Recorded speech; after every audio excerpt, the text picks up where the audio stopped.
O que tem de filho do diabo mercenário atrás de púlpito hoje engravatado, de Bíblia na mão pregando, falando Jesus, Jesus. O que tem hoje é impressionante. Parece que Pedro estava assistindo uma televisão. Impressionante. Inigualável essa revelação. Amém. Êxodo capítulo 4 diz: Então Moisés replicou a Deus: Mas, Senhor, eis que os israelitas não acreditarão em minha pessoa, tampouco darão ouvidos às minhas palavras, porquanto certamente contestarão: Não é possível que Jeová te tenha aparecido. Perguntou-lhe o Senhor: Que é isso que tens na mão? Respondeu-lhe Moisés: Um cajado. Amém, irmão? Podeis sentar. Irmãos, é impressionante. A Bíblia diz: não há nada novo debaixo deste céu. Olha o que Moisés diz para Deus. Mas eu estou vendo esse mistério, eu estou vendo a sarça arder, eu estou te ouvindo. Mas certamente os israelitas, quando eu chegar lá dizer que o Senhor me enviou para libertá-los do Egito, eles certamente vão contestar, eles vão dizer: não, não é possível que Deus tenha aparecido para ti. Não é possível. Para começar, eles já tinham a fama de Moisés. Moisés era o que para eles? Um assassino. Moisés não tinha matado um egípcio? E já começou ali uma simbologia da libertação. Mas quem vai entender? Quem vai entender certas coisas, senão aquele que verdadeiramente andar com Deus e se fazer um espírito com Ele? Evangelho, verdadeiramente, eu sempre preguei isso, que evangelho não é para qualquer um. Quando eu pregava Rio de Janeiro afora, saía pelas igrejas, eu sempre disse isso dentro das igrejas: evangelho não é para qualquer um. E eu dizia: tem muita gente dentro da igreja que não chegará, não vai nem passar na rua que dá para a porta do reino dos céus. E muita gente torcia o nariz porque os pastores gostam de uma palavra boa, temperada, alegre, que você diga: o camarada está lá em adultério, mentira, passando cheque sem fundo, no homossexualismo, lesbianismo, ele está numa vida lixo, mas ele quer que o camarada continue ali, porque todo mundo trabalha e todo mundo dá dízimo, né, irmão? Então não importa o que o cara seja, importa que a vida do desgraçado esteja sendo sustentada por dinheiro. Mas esse aqui é um ministério tremendo, irmão, que não precisa de dinheiro. Esse aqui é tremendo. O dinheiro é uma mola espiritual para nós, e ele não tem o sentido de dinheiro mesmo, porque nós não temos e realizamos as obras. É uma coisa impressionante. Então, ou seja, nós não contamos com o dinheiro, nós contamos com o poder de Deus. Começamos obras até sem dinheiro, e no meio da obra o dinheiro vai aparecendo, ou seja, nós não precisamos do dinheiro, nós precisamos do poder de Deus. Ele faz o dinheiro quando necessário chegar. Por isso eu não inverto os valores. Nós não precisamos de dinheiro, nós precisamos de Deus. É assim, a regra aqui é assim. Poucas pessoas entendem isso. Moisés está naquela história que nós já conhecemos, diante da sarça. Os israelitas não vão acreditar na minha pessoa, tão pouco darão ouvidos às minhas palavras. O que eu falar, eles não estão nem aí. Eles vão dizer: é impossível que Jeová tenha aparecido para você. É impossível, eles não vão credibilizar. Aí Deus vai e diz assim: o que você tem na mão? Ele diz: um cajado. Joga o cajado. Nós conhecemos a história. E Deus prova para Moisés que aqueles seriam sinais suficientes para apresentar-se ao povo. Mas não foi suficiente para todo mundo. Amém, irmão? Desde um princípio tem lá um Datã, Corá e Abirão, que tiveram que ser tragados, um monte de gente morta, milhares de pessoas morreram de pragas no meio do povo, porque os sinais que Deus deu a Moisés não foi suficiente para muitas pessoas. Esse é um problema. As pessoas estão sempre com a sua alma desejosa de um sinal completamente impactante, um sinal que fuja ao esquadrinhamento da sua própria memória. Elas querem ser completamente impactadas, elas querem sinais inexplicáveis para a sua própria alma, e cada alma tem como se diz no mundo, cada cabeça tem uma sentença, cada alma tem uma interpretação. Mas o que Deus deu como sinal para Moisés, julgou que fosse necessário. Foi necessário para a maior parte do povo. Porém, de todo aquele povo que Moisés tira do Egito, apenas 2 homens verdadeiramente credibilizaram os sinais na vida de Moisés: Josué e Caleb. Imagina, de mais de 1 milhão de pessoas, bem mais, muito mais. Tem um historiador que ele chegou a mencionar 5 milhões de pessoas saíram do Egito. Eu estava assistindo um programa dele na TV há umas 3 semanas atrás. Ele mencionou 5 milhões de pessoas tendo saído do Egito. Enfim, eu não sou historiador. Vamos imaginar toda essa massa que sai do Egito, apenas 2 homens entram na terra prometida, credibilizando a palavra dada a Moisés, e os sinais para esses 2 homens, Josué e Caleb, foi o suficiente. Eles expuseram a sua vida diante de tudo, arriscaram a morte ali, a sua própria morte em todas as situações que surgiram, estiveram o tempo todo do lado de Moisés. É impressionante, irmão, é impressionante. Olha o nível da seleção de Deus, de arrancar, não vou nem usar o que esse historiador diz de 5 milhões de pessoas, eu vou usar os cálculos que eu, na minha ignorância e ingenuidade, fiz. Eu fiz o cálculo de 1.500.000 pessoas tendo saído do Egito. Pela minha ignorância, obviamente, eu não sou historiador. Ai de mim de tentar trazer um número certo. Mas vamos colocar, em 1 milhão de pessoas,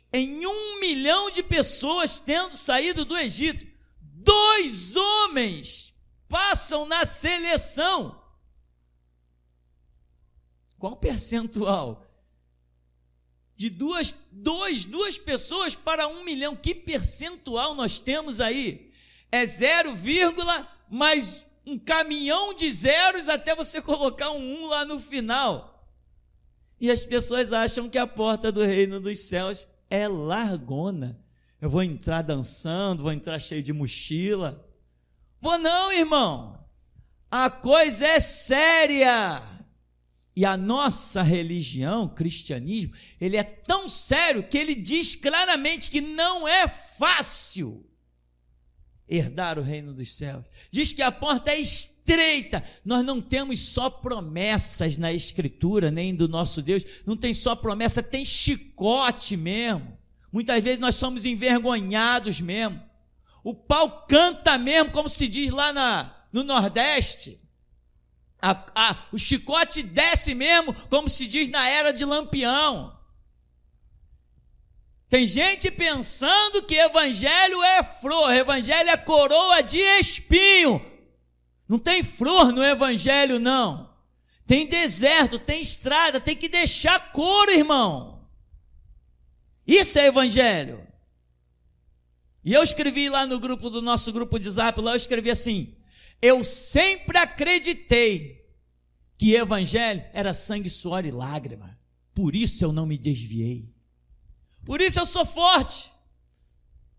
Claro, eu sou forte, como diz a Escritura. Deus não nos deixa ser tentados além do que possamos resistir. Ou seja, todos nós somos fortes dentro dos projetos de Deus. Amém?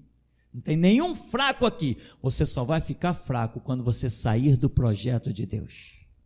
Aí você vai ser destruído. Mas dentro do projeto de Deus, não, você é forte. Você é firme e é constante. Tudo que vier à sua vida, que Deus permitir chegar, Ele sabe que você tem forças e fé para vencer. Então todos nós somos fortes, muito fortes. Moisés tira aquele povo, depois de tanta pancadaria, credibilizaram nele um pouquinho. Vamos lá, então vamos embora, vou lá falar a Faraó, e toma-lhe pancada com Faraó, tá, libertou o povo. E quando conduz o povo é por um deserto. Essa é a simbologia. Hoje a igreja está atravessando um deserto. Isso está repleto em todas as profecias dos profetas, e ali na vida de Daniel isso está de uma maneira tão incrível, que não só a questão do deserto, mas a questão de outros governantes estarem acima de Daniel, e Daniel sendo a representação da igreja mais tremenda, a qual Deus, o anjo vira para ele e diz assim: Daniel, tu és homem muito amado. Para quem Deus vai dirigir essa palavra? Não é para a sua igreja, por quem Jesus Cristo morreu, não é para a sua noiva, não é a igreja amada do Senhor, mas Deus vem e conduz Israel por um deserto. E ali, meu irmão, nós temos as simbologias mais atuais e que ficarão atualíssimas até o fim, até quando Jesus Cristo voltar agora em 2070 para implantar o seu reino milenar. Ali está. E tem uma música que nós cantamos hoje, que ela é essa história. Preciso ir além. Tem que ir além. Nesse deserto aqui que nós estamos atravessando, você não tem nenhuma glória a conquistar. A conquista da sua glória é além do deserto. E o deserto é lugar de prova. No deserto tem serpente. No deserto tem inimigos. No deserto tem um monte de sobressaltos que nos envolvem. Preciso ir além desse deserto para pisar na terra que o Senhor me deu. A terra já é minha. Ele já fez uma promessa. Tu vais herdar a terra. A terra prometida está esperando vocês. A terra é minha. Mas antes de eu chegar na terra, eu tenho um deserto. E nesse deserto, muitos caíram, sucumbiram. Sucumbiram exclusivamente porque falta de fé, falta de confiança. É a contenda da murmuração da carne, é a contenda da murmuração das águas. Estou com sede, irmão. Veja bem, o deserto é um lugar onde Deus te levou para te provar, não para te matar. O deserto é lugar de prova, não é o teu sepulcro. Não tem sepulcro para o povo de Deus. Não existe sepultura para quem é eterno. Não existe sepultura para quem Deus fez o projeto de salvação. Você está entendendo a coisa espiritual que eu estou te dizendo, né? Claro que você está entendendo. Então esse negócio de cair no deserto, são os fracos que caem no deserto, e no deserto é a atual conjuntura em que a igreja se encontra. Nós fomos retirados do Egito, que é o Egito, o mundo da idolatria, o mundo do paganismo. O símbolo do Egito é a serpente. O Egito é governado pelo diabo, que tem como simbologia a antiga serpente. E agora saímos do Egito, que é o mundo governado pelo diabo, e agora diz a Escritura: quem é de Deus, o maligno não lhe toca. Ele não tem mais poder sobre as nossas vidas. Nós saímos do Egito, estamos atravessando o deserto e vamos em direção à terra prometida, a Canaã, que Deus já nos deu. Já nos deu, ela é tua. Se tu permanecer na regra que Deus te dá, ela é tua, você vai chegar lá. Se você não permanecer, você não vai chegar lá. Igual Israel. Estamos indo para a terra que Deus nos deu. Deu, é de vocês, tá? Então vai, segue caminho. Não chegaram. Não atravessaram o deserto. Porque a promessa existe, mas ela vai depender do meu comportamento. Se o meu comportamento não for de fé, não for de confiança, não for de compreensão, não for de entendimento, não for de sujeição, de submissão, eu não vou herdar a terra prometida. Não importa que Deus tenha dito assim: eu juro pelo sangue do meu filho, vou te dar a terra prometida. Mas ele não dá a terra prometida para rebeldes, não dá a terra prometida para devassos, para pessoas que degeneram seu caráter. A Escritura diz: se o justo passar a ser injusto, ele vai morrer por causa da sua injustiça, e a sua justiça será esquecida. Diz a Escritura: quem é sujo, suje-se ainda mais, mas quem é santo, seja santificado ainda.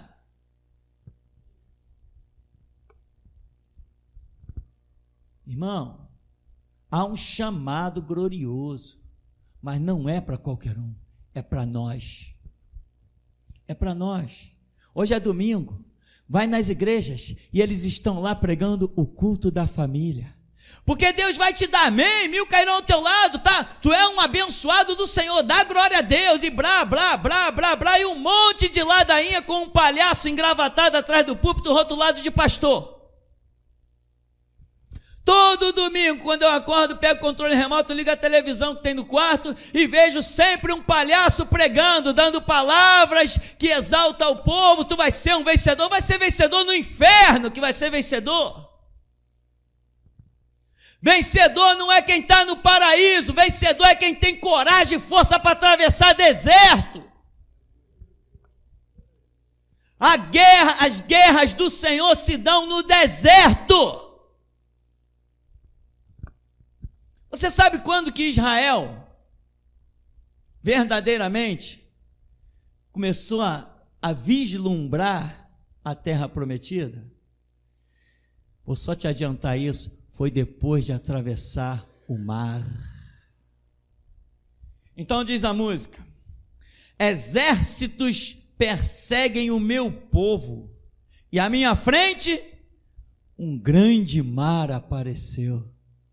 Exércitos perseguem o meu povo, não posso voltar, tem um exército, e à minha frente tem o mar, tudo está contra mim. O exército e o mar fazem parte do mesmo sistema. O que é um mar que a Bíblia diz que é um mar? O mar são os poderes políticos das nações, estão lá se opondo, o mar está lá, aqui vocês não passam. E o exército de Faraó, comandado pela serpente, vem violento, e a ordem é matar, porque Faraó teve seu filho morto, ele está irado, a praga, o anjo da morte matou o filho de Faraó, o herdeiro do trono. Ele está iradíssimo e ele vem: matem esses hebreus. E tinha gente que recebeu até a ordem: ó, Moisés é meu, a minha espada vai ser ensanguentada com sangue de Moisés. Eles vieram para matar, para acabar com Israel no deserto. Um monte de gente com um cajadozinho, sem nenhuma armadura, sem nenhum preparo militar, sem nenhuma experiência de guerra, tudo escravos. Eles vieram para acabar. O mar disse: aqui eu seguro eles. E lá vem o exército. Moisés chega ao ponto de se desesperar e vai clamar: Deus, o exército de Faraó vem aí. Ele já tinha se informado. A meio-dia, já tinham olhado lá e falaram: a meio-dia de caminhada, de galope, eles vão estar aqui, vão nos alcançar. Mas Deus não quer saber do exército que te persegue, meu irmão. Deus não quer saber do mar que te cerca. Ele quer saber da tua fé. Ele vai te dar uma ordem e vai querer saber se tu vai olhar para o exército, para o mar ou para a ordem da palavra dele. Moisés, eu estou vendo o exército, eu estou vendo o mar, agora eu quero saber se você vai ver o que eu te mostro. Diga aos filhos de Israel que marchem. Meu irmão, qual é o seu problema que você não consegue entender isso? Qual é o seu problema, meu irmão? Onde você mora tem traficante? Tomara que um dia eles se levantem todos contra você. Só assim tu saberás quem é o teu Deus. O que você não entendeu ainda? Que um Deus que é capaz de livrar do mar, que é capaz de livrar de um exército, o maior exército que já teve, sem nem sequer o seu povo sequer pegar uma pedra para atacar nos inimigos. Moisés, diga aos filhos de Israel que marchar, mas o mar ainda tem uma faixa de terra aqui. Então é para marchar? Para lá eu não posso ir. Para cá tem as montanhas, também não posso ir. Só tem isso aqui para marchar. Então, Israel, vem, marchem. Pô, chegaram lá adiante. E agora? Quando você faz o que Deus te mandou fazer, meu irmão, o resto é com Ele. Agora aprenda a ouvir Deus como eu estou ouvindo nesta manhã. Aprenda a ouvir Deus como você que é profeta, é servo de Deus. Eu digo você, todos vocês são profetas e servos do Deus vivo. Aprenda a ouvir e obedecer. Não seja menino, não seja criança rebelde, aquele que o pai fala dele, menino não faz isso, menino não faz isso, menino não faz isso, se é preciso pegar o chicote, eu estou falando para não fazer. Quando Deus falar uma vez só, meu irmão, basta! Para desse negócio de querer fazer ouvido de mercador. Pô, não estou entendendo. Quem não está entendendo? Deus é idiota, Deus é ignorante, Deus é estúpido para falar de forma que você não entenda. Se tu não entendeu é porque tu não quis dar ouvidos. Vou te dizer uma coisa, sabe os sonhos de José? Os sonhos de José não foram sonhos de Deus. Os sonhos de José foram sonhos que Deus deu aos sonhos dele. Entendeu não, né? Ele sonhou, Deus revelou para ele o que já estava no coração dele. Sustentar a linhagem de Abraão, Isaque e Jacó. Deus revelou a ele o que já estava dentro dele, meu irmão. Sonha, meu irmão. Sonha com a verdade, sonha com a justiça. Tudo que eu sou hoje não é o que eu quis ser, mas é o que eu sonhei ser um dia. Não quis, mas sonhei.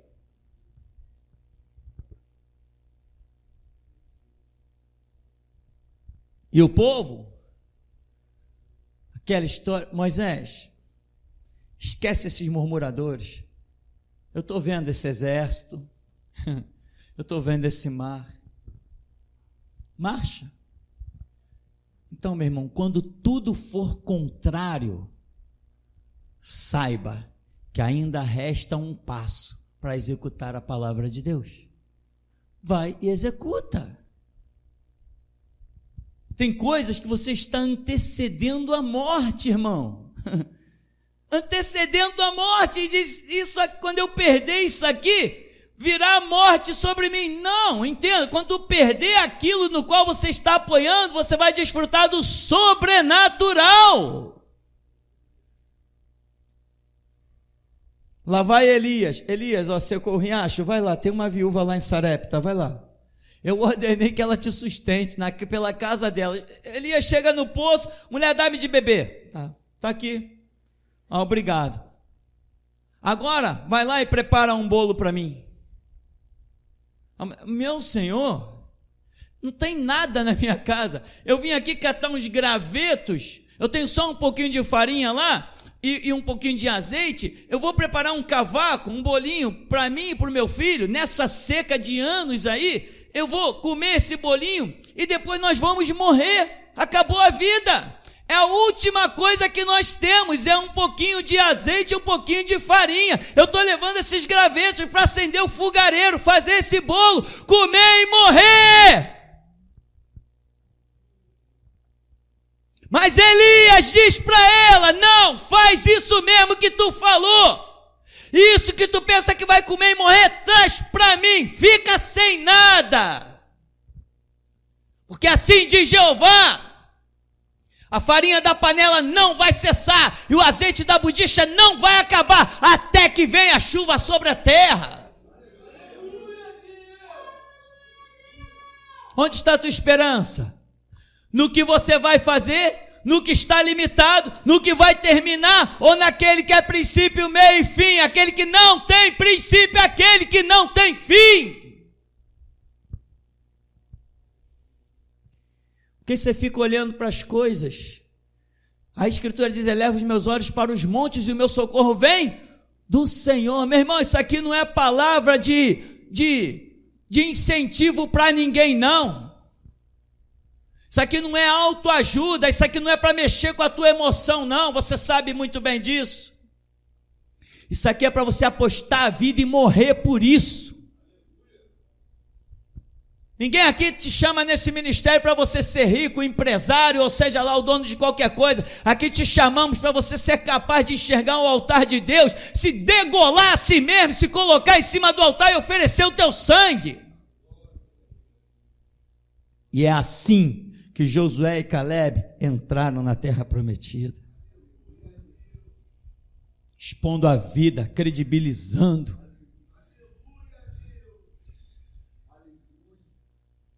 Quando tudo parece contrário, irmão, saiba que Deus ainda não deu a última palavra.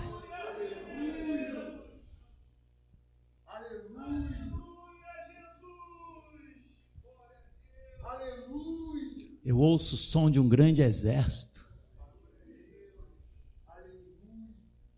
Eles batem no chão que a poeira levanta.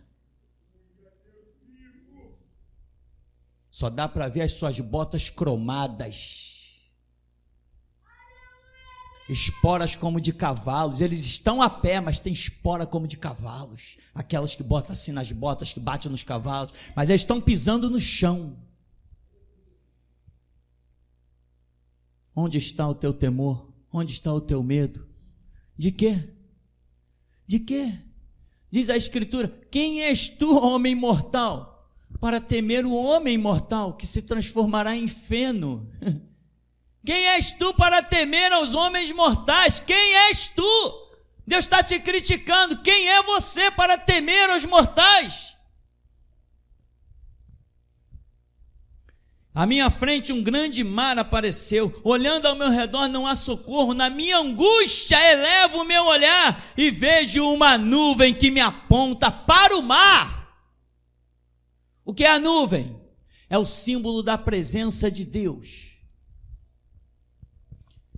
Não importa, irmão, está na tua angústia, eleva os olhos para cima, sempre haverá uma nuvem sobre ti, porque a presença de Deus não te abandona.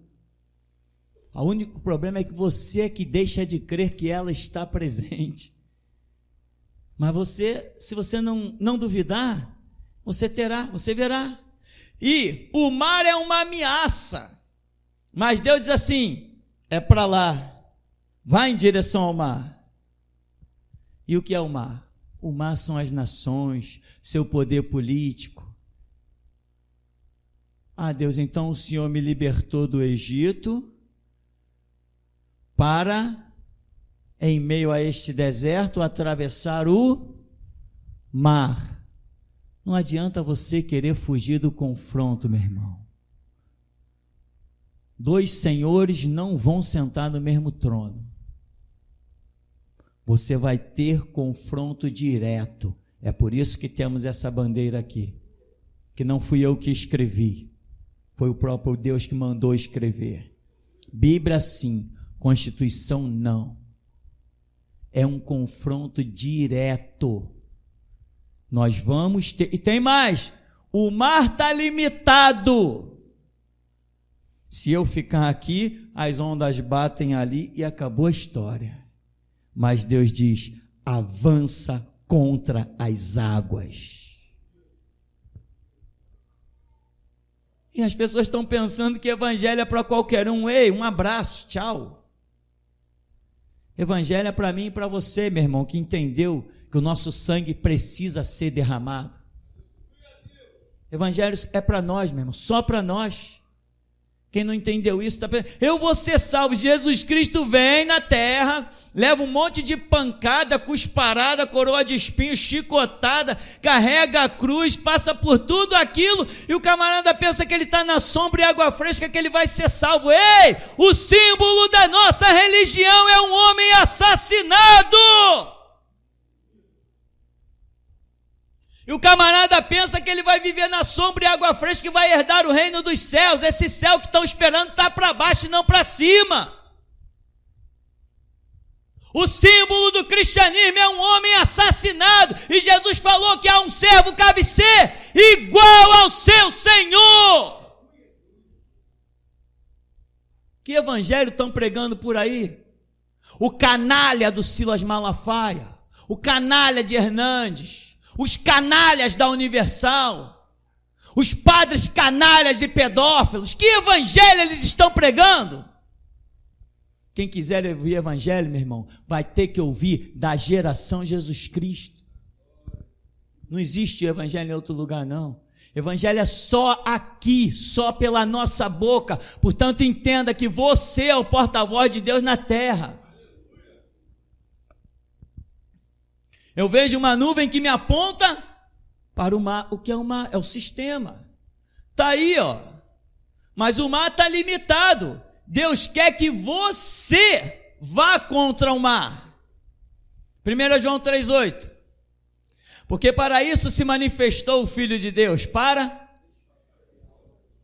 O Filho de Deus se manifestou, ele se mexeu, ele se revelou para desfazer, para ir contra as obras do diabo.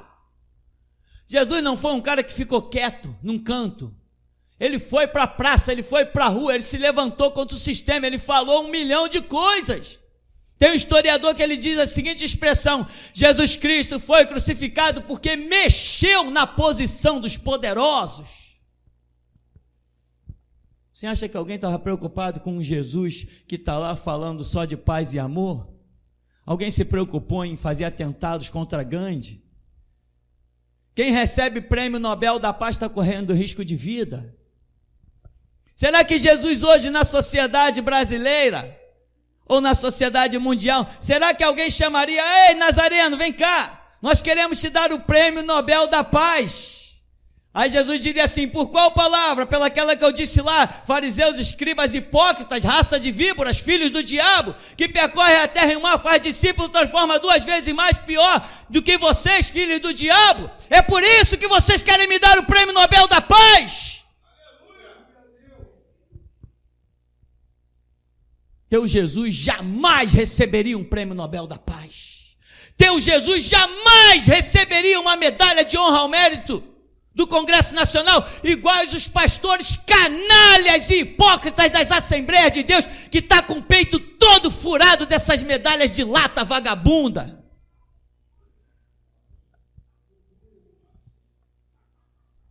Existe um Deus, mas é o Deus da geração Jesus Cristo. Essa pregação não dá dinheiro não, irmão. Outras dão muito dinheiro, essa não dá dinheiro não, hein? Mas aqui não buscamos dinheiro, buscamos a face e o sangue do Todo-Poderoso. O mundo está com o seu sistema. De vez em quando tem uns pastorezinhos palhaços aí de assembleia, dessas igrejinhas grandes, igreja não, birosca. Esses prostíbulos espirituais grandes por aí, fazem caravana, vai a Brasília, blá, blá, blá. Ah, porque a PL 122 vai proibir a igreja disso, daquilo, vai proibir os pastores disso, daquilo. É mesmo, é? Ah, bom, pelo menos eu estou isento, né, irmão, que eu não sou pastor. Fazer lei é fácil, eu quero ver fazê-la se cumprir aqui dentro. Eu quero vê-la se cumprir nos nossos canais da rede social. Eu quero ver nos nossos canais. Fazer lei qualquer palhaço, qualquer retardado, qualquer deputado, qualquer presidente, qualquer senador, qualquer juiz assina. Eu quero vê-la se cumprir nas nossas vidas.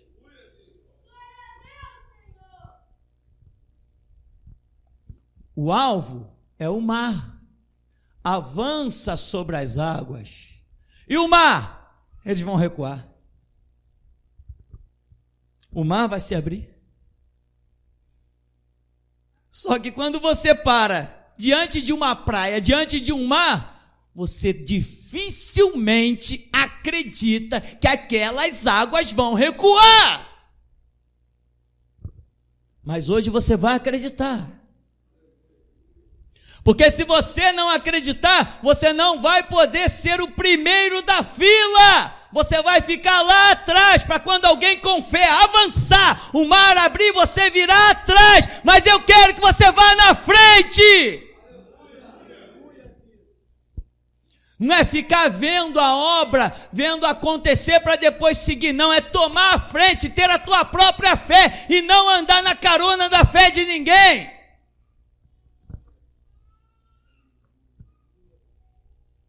Porque tem muita gente que diz, deixa o irmão fazer, se der certo eu vou com ele.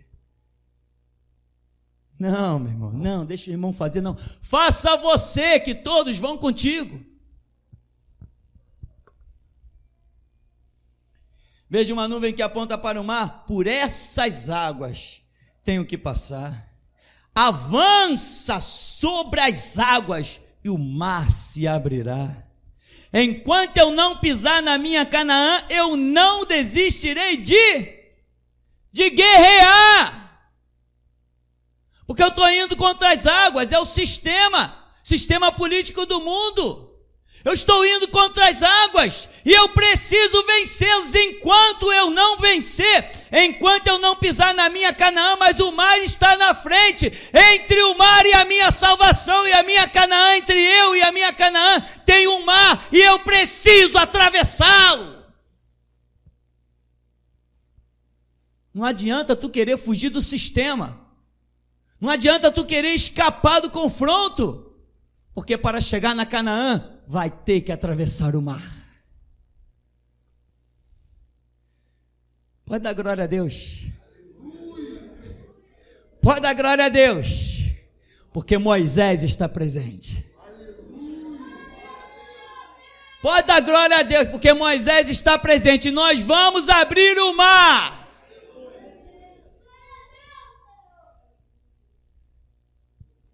Não fica olhando não, irmão. A história já foi escrita. Nós somos apenas novos protagonistas vivendo a mesma história.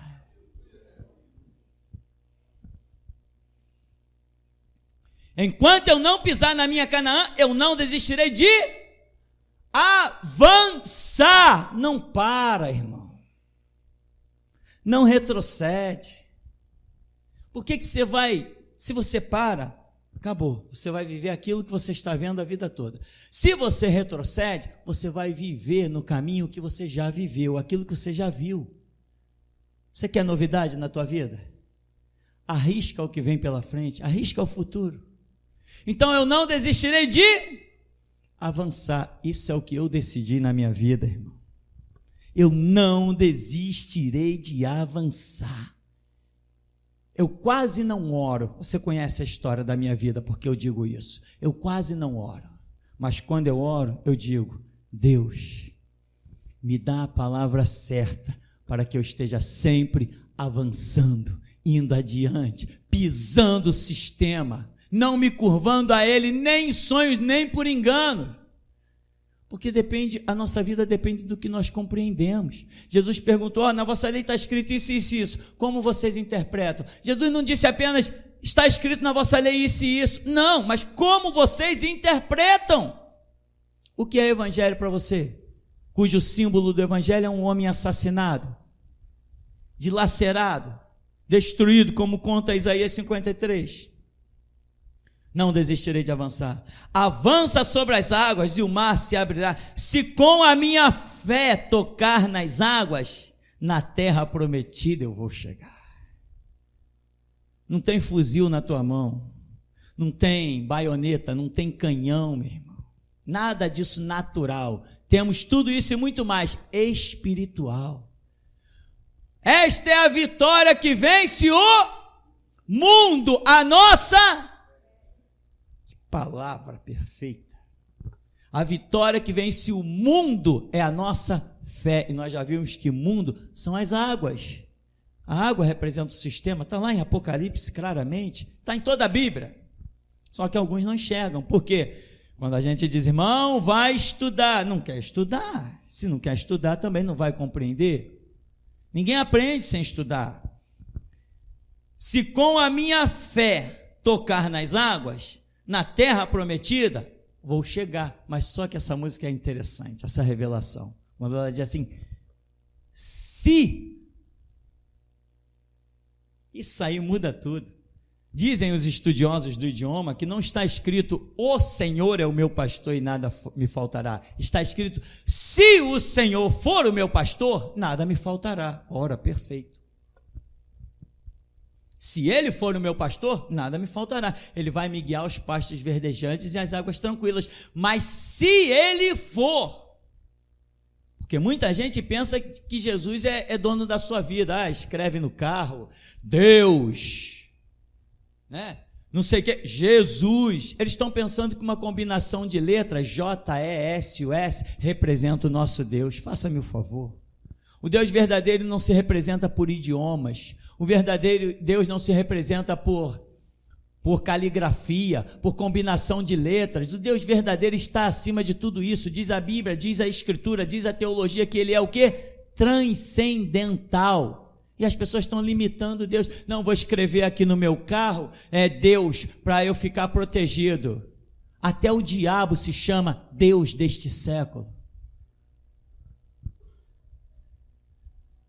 E quando alguém escreve Deus, que Deus é esse? O Deus dos católicos? Porque lá eles dizem que tem um Deus. O Deus dos espíritas, dos budistas. Que Deus eles têm? O nosso é bem específico. É o Deus da geração Jesus Cristo. O nosso não deixa dúvida. E as pessoas perguntam, a gente serve a Deus, não sei o quê. O papo rolou, eu estou indo embora, mas se parar, meu irmão, não, irmão, olha só. Eu só sirvo um Deus, é o Deus da geração Jesus Cristo. Não, mas e as assembleias? Não, as assembleias para mim são um bando de prostitutas. As assembleias para mim, o ministério assembleano é um ministério de prostituição espiritual. Um bando de vagabundo, arrecadando dinheiro de um monte de trouxa. Eu vou dizer uma coisa para você, meu irmão. Esse povo aqui vai para frente de igreja, profetiza, canta, esculacha com eles. Eles têm povo 1000 vezes mais do que nós, não é capaz de um aparecer naquela porta. Sabe por quê? Porque o Espírito de Deus é que dá valentia e coragem, coisa que eles não têm. Nós já invadimos o fórum central da Praça 15. Os seguranças disseram para a gente, não pode cantar, tem que descer em silêncio. Nós descemos rachando aquele prédio no meio.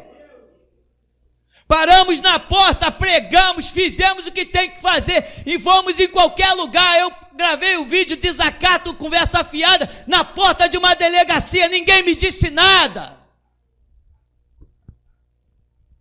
Porque há um Espírito sobre nós, eles são só um aglomerado de pessoas vazias, almas vazias. Nós não, nós andamos com Deus e somos um Espírito com Ele. Se com a minha fé tocar nas águas. Muita gente diz assim, eu tenho fé. Tá, mas você está usando essa fé? Se com a fé tocar. Tem que pegar a tua fé e fazer alguma coisa. Não adianta você ter uma fé quietinha lá. Não, eu tenho fé, eu tenho fé. Mostra-me a tua fé sem obras, diz Tiago, e eu pelas minhas obras te mostrarei a minha fé. Não, eu sou crente lá no meu apartamento, onde eu moro, e ninguém nem sabe que eu sou crente. Jesus também veio ao mundo e disse assim, não, ninguém nem sabe que eu sou crente. Já pensou Jesus fazendo isso? Não, olha, eu vim aqui ao mundo, eu sou filho de eu nasci daquela mulher ali que era virgem, mas eu estou aqui na minha. Não, ninguém nem precisa saber da minha vida. Jesus trouxe uma história para ser contada, meu irmão. E ele escreveu a tua história para ser contada também. Não, no meu local de trabalho, sabe como é, né, pastor? Local de trabalho é só para trabalho. Não, local de trabalho é só para trabalho se Jesus não entrar contigo e disser assim, fala ali, prega aqui, escreve ali. Se ele disser, vai e faz. Ah, vou ser demitido. Ah, faça-me um favor, nessa sociedade, nesse reino glorioso, nesse evangelho, tu ainda é o cara que está com medo de ser demitido. Então tu não é justo, tu não tem a promessa de que nunca vi desamparado o justo e a sua descendência jamais mendigar o pão. O que vai ser se eu perder o meu emprego? O que vai ser se você engolir uma das palavras que Deus te manda falar? Isso que vai ser de ti. O que vai ser de ti? Então, meu irmão, nós estamos num deserto. Estamos atravessando um deserto. Estamos todo dia atravessando mares e mares. Eu atravessei um mar grande, quando em 2009 tivemos o privilégio de sermos presos. Mas ainda tem outros mares para atravessar. Todo dia estamos atravessando mares.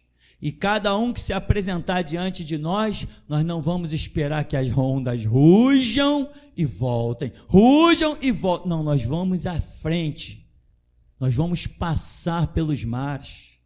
Seja qual for o sistema. Sabe o que são os mares, né, irmão? Os mares são todas as leizinhas bestas que estão criando. Irmão, tem cada lei sendo formulada aí. Um irmão me mandou, irmão não é daqui do ministério, não.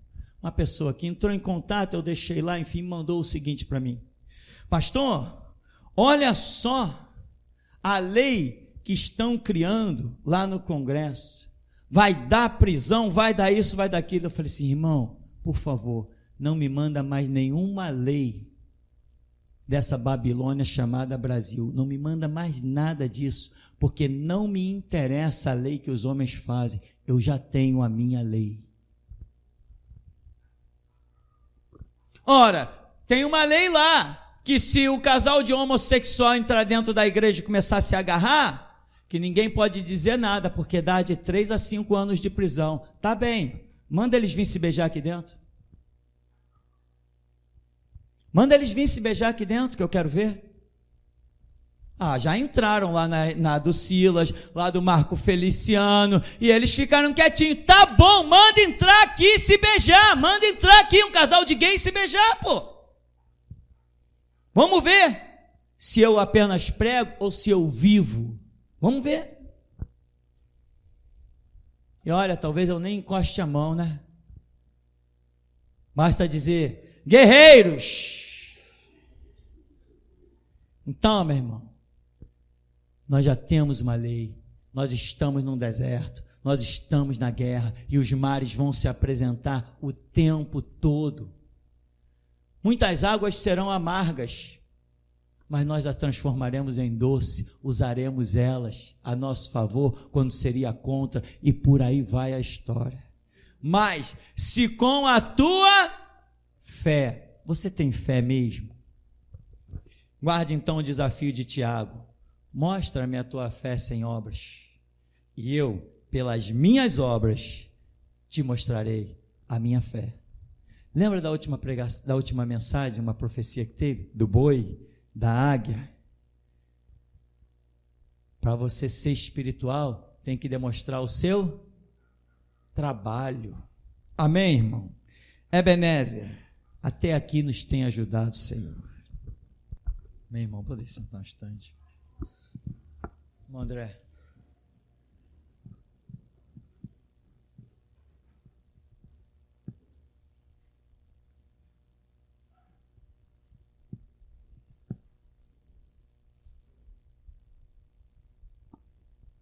Amém. No segundo louvor, pastor, ao Monte Calvário, Deus me deu a visão dos céus abertos. E descia dos céus, era semelhante a uma cachoeira, mas era um ouro fino, e esse ouro era líquido e descia sobre esse lugar. Foi essa visão que o Senhor me deu. Amém? Amém. Irmão Alexandre, irmão Marcos.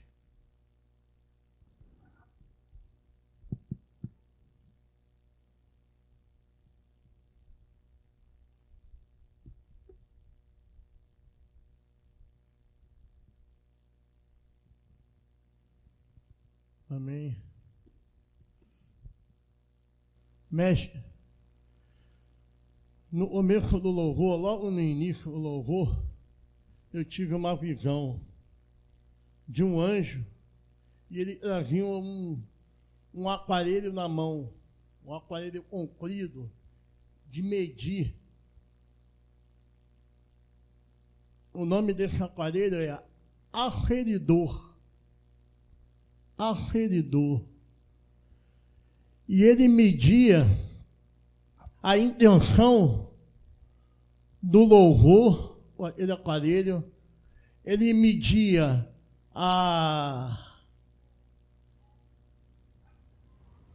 extensão de cada um de nós no louvor, na adoração. No meio do louvor, você parou e começou a falar sobre os talentos, a palavra dos talentos. Então, acendeu um tipo de uma luminosidade, uma luz nesse aparelho. Esse aparelho era alto e era todo de ouro. E ele era para medir, era um aferidor. Aferidor. É isso.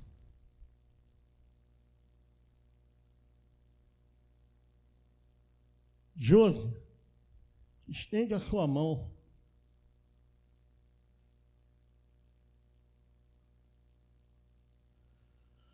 O anjo, aquela mão, o anjo colocou a mão sobre a tua mão e a mão dele entrou dentro da sua mão. A mão do anjo entrou. Isso aí é para a cura. Para a cura. Amém. Até aqui. Amém. Aleluia. Volta aí.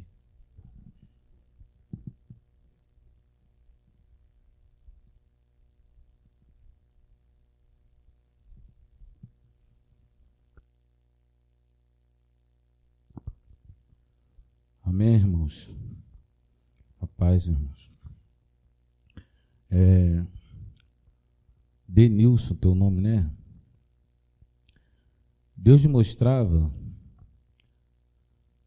você receber uma corda. Nessa corda tinham 2 pontas afiadas. E um anjo estava na frente com um pano de saco para te entregar.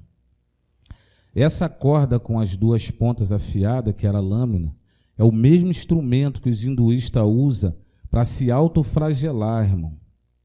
E Deus manda te dizer, tu pagará um preço alto para ser aceito de volta neste lugar. Amém. Mestre, eu tive uma visão com o irmão Cláudio no Japão, onde eu vi ele receber um rolo de pergaminho. E esse rolo era aberto. E ele vinha, só que ele era meio grande, tinham várias coisas escritas. E esse rolo era entregue ao irmão Cláudio. Depois eu vi um local como uma repartição e vi o anjo bagunçar alguns papéis, jogar papéis para o alto. Então Deus me fez observar o irmão Tiago.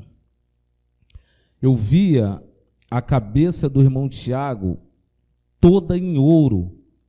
Eu via o semblante dele brilhar. Eu via que aquele ouro vinha descendo para tomar todo o corpo dele. Então eu vi ele receber uma espada. A ponta dessa espada, ela era muito afiada, mas ela ia afinando na ponta, impressionante. O final da espada ficava como se fosse uma agulha. E ali essa visão cessava, mestre. Amém. Quando o Senhor falou de 2070, logo no começo, não me engano, nos comentários, eu vi um relógio, mestre, no céu, muito grande, um relógio de ouro. O fundo do relógio estava 2070, sendo que o ponteiro desse relógio girava ao contrário. Impressionante, ele não andava para frente, ele voltava, ele andava para trás, como se encurtasse o tempo. Amém. Durante a palavra, mestre, Deus mostrou o Senhor no alto de um grande obelisco. E no alto desse obelisco tinha uma pirâmide muito grande. Eu vi o Senhor no alto dessa pirâmide, sendo que a ponta da pirâmide já estava cortada. Então Deus me fez voltar e eu vi o Senhor subir esse obelisco. Eu vi o Senhor escalar esse obelisco, mestre. Quando o Senhor chegou lá em cima, o Senhor tinha uma bandeira preta, escrito Bíblia, assim Constituição não, e uma espada na mão. Então eu vi quando o Senhor cortou a ponta dessa pirâmide e ficou lá em cima, sendo que a ponta dela que o Senhor cortou caiu no mar. E eu via que o Senhor estava o Senhor e um anjo do lado, mestre. Amém. No momento que o Senhor falou do sonho de José, e teve aquela revelação impressionante, antes do Senhor falar, desceu um anjo aqui e ficou olhando com um pergaminho e uma pena na mão para anotar o que o Senhor falaria. Quando o Senhor falou do sonho de José, ele anotou e foi embora numa velocidade incrível. Como se a revelação que o Senhor deu, ele também não tinha. Ele pegou a revelação e levou para o céu. Amém, mestre, até aqui.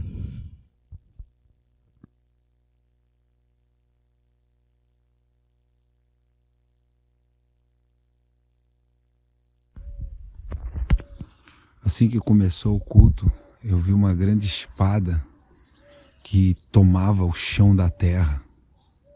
Amém. Eu tive uma visão naquele momento que estávamos louvando, aquele louvor ao Monte Calvário. Eu tive uma visão, eu vi um grande monte e como se a terra toda estivesse escura. E por trás desse grande monte eu vi nascendo um sol, como se fosse um sol, né? Era uma luz e começou a clarear a terra. E o entendimento que eu tive, que essa luz que estava clareando a terra era a geração Jesus Cristo. Amém. Naquele louvor, preciso ir além desse deserto, eu tive uma visão. Eu vi toda a geração Jesus Cristo parada e todos os moradores da terra se ajuntarem contra a geração Jesus Cristo. Como se a igreja estivesse enfrentando uma batalha contra o mundo inteiro. Então vinham exércitos e fechavam, e esse pequeno povo de camisa preta ficava ali com esses exércitos do mundo inteiro cercando eles. Amém. Agora, quando o irmão Altair estava cantando o Mapa do Tesouro, esse louvor, tive uma visão. Eu via como se eu estivesse no Monte Moriá, onde Abraão ia oferecer Isaac. E eu vi uma pedra lisa para oferecer sacrifícios. E eu vi um povo de camisa preta. E do lado da frente dessa pedra, como se fosse parado num púlpito, eu vi o Senhor, mestre. E foi-lhe dado um cutelo, mas esse cutelo veio dos céus. E quando o Senhor pegou essa faca, esse cutelo, o Senhor segurou na mão e esses de camisa preta vinham e se deitavam e era feito. Eu não vi ser feito o sacrifício, mas eu vi o Senhor levantando a mão assim como se fosse baixar o cutelo. E ali a visão cessou. Eu tenho uma palavra de Deus. Eu tenho uma palavra de Deus para o Senhor, mestre. Assim diz o Senhor da geração de Jesus Cristo. teu galardão será tão grande, que tu não imaginas. Pois o que eu sonhei para ti, por me obedecer e fazer a minha vontade e levar um povo como nunca se viu antes, a derramar o seu sangue por mim, eu te recompensarei muito mais do que um dia tu sonhastes. Assim diz o Senhor.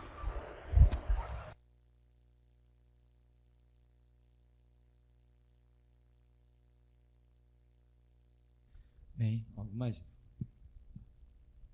Algo mais?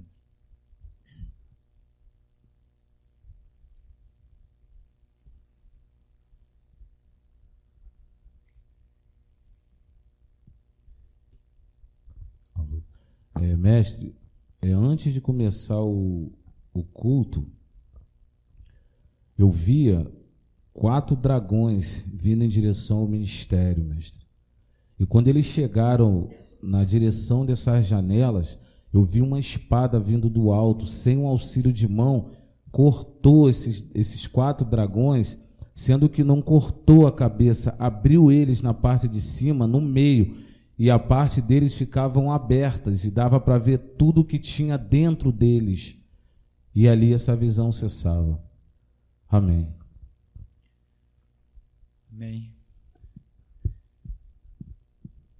Vamos ficar de pé então, irmãos?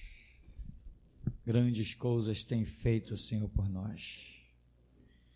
Fortifica-te na graça que há em Cristo Jesus e prepara-te para encontrares com teu Deus.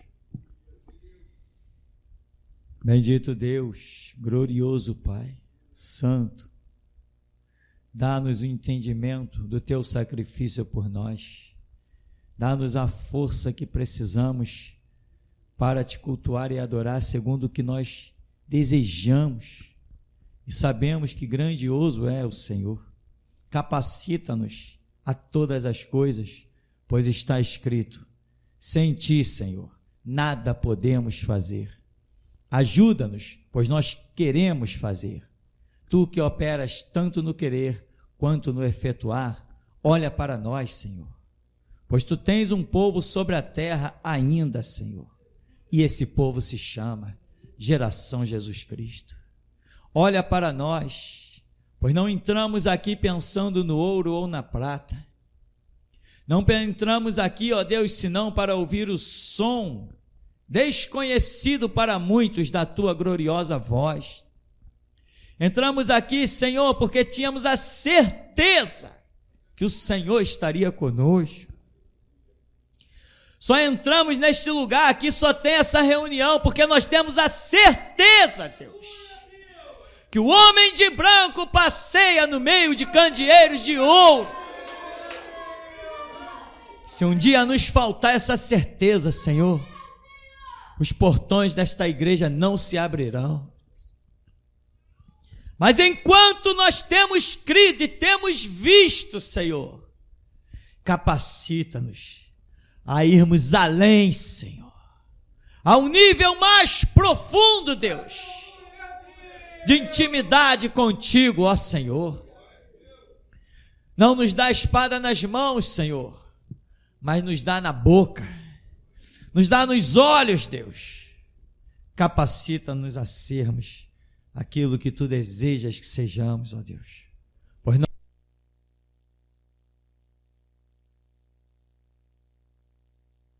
uma herança temos, Senhor, que possa ser comparada ao Senhor. Por isso glorifica o teu nome, Senhor, em nome do Senhor Jesus.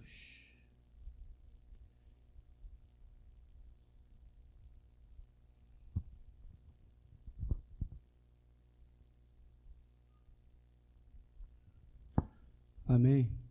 No momento que o senhor estava orando, pastor, eu vi esse teto se abrir e aqui, justamente aqui no meio da igreja, não tinha mais a igreja, era um grande gigante que se formava aqui E esse gigante caminhou pisando todas as nações, e ele atravessava por dentro o mar, e ele ia embora atravessando todo o mar, esse gigante.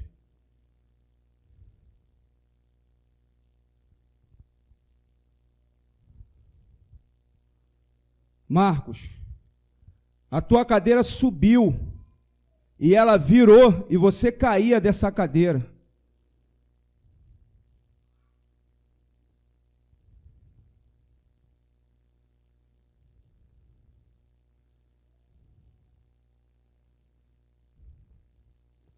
Até aqui, pastor. Algo mais os profetas? Amém.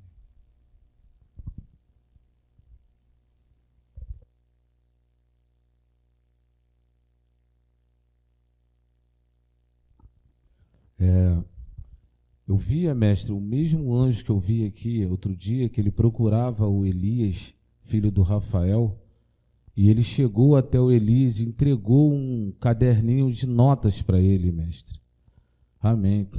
E eu vi o irmão Clark receber uma armadura, pastor. Uma armadura preta, irmão. Amém. Amém, irmãos. Leva-nos na tua graça, Deus, na tua paz, debaixo das tuas onipotentes asas, pois nós somos, Senhor, e buscamos cada dia ser melhores, os teus últimos guerreiros. Jesus, nós que por ti daremos a vida, te saudamos. Aleluia. Amém, irmão? Vamos em nome de Jesus.